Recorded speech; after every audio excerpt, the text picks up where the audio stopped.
pelajaran Sejati. Ing dinten menika badhe ngembang babagan cerkak.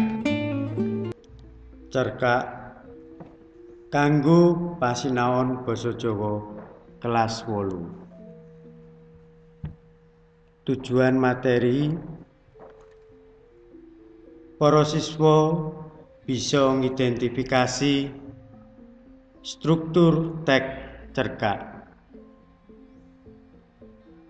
Para siswa bisa nganalisis struktur teks cerkak lan para siswa bisa nyimpulake pesan moral cerita cerkak.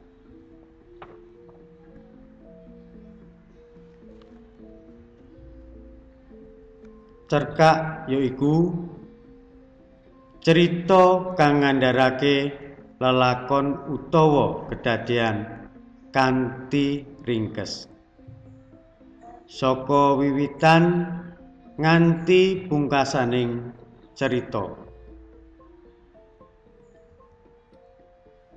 Cerkak nduweni ciri-ciri.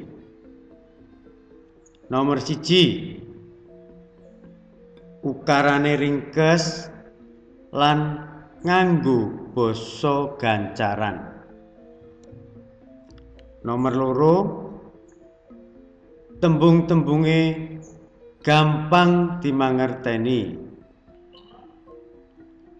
Nomor 3, isine nyemsemake utawa nrenyohake nyritakake sacuwil prastawa ing panguripane paraga utama.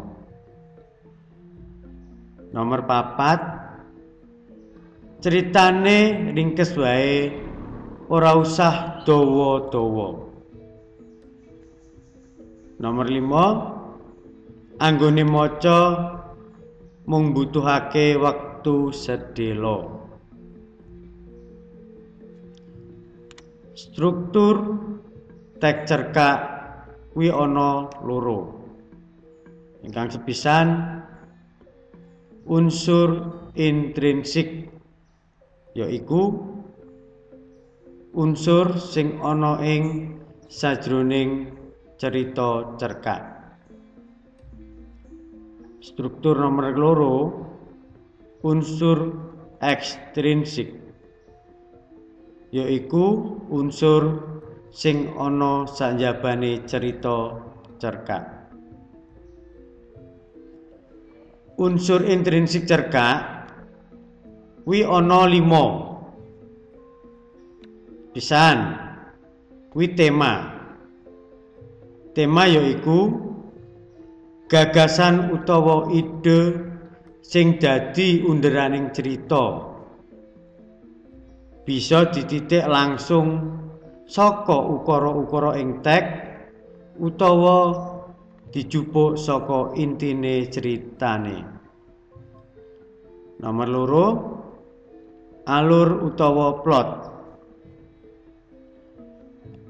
Alur utawa plot yaiku rerangkene kedadian ing sawijining cerkak. Nomor 3, yaiku latar lan setting. Latar lan setting yaiku kabeh katerangan sing bisa dijupuk saka teks cerkak. Ngenani papan panggonan, wektu utawa wayah lan swasana. Nomor 4, paraga utawa penokohan yaiku paraga utama utawa tokoh sing meragakake cerita ana ing salah sawijining cerkak. Nomor 5, amanat utawa pesan. Amanat utawa pesan yaiku piweling utawa pesan sing kaandharake pangripta utawa penulis katujokake marang sing maca. Struktur teks cerkak ingkang nomor 2 yaiku unsur ekstrinsik, yaiku gambaran ngenani zaman, adat istiadat, budaya, perilaku lan sikap masyarakat sing bisa ditindingi saka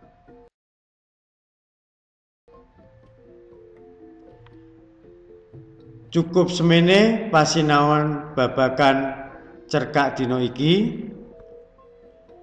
Sugeng pepanggihan malih ing wekdal salajengipun. Matur nuwun.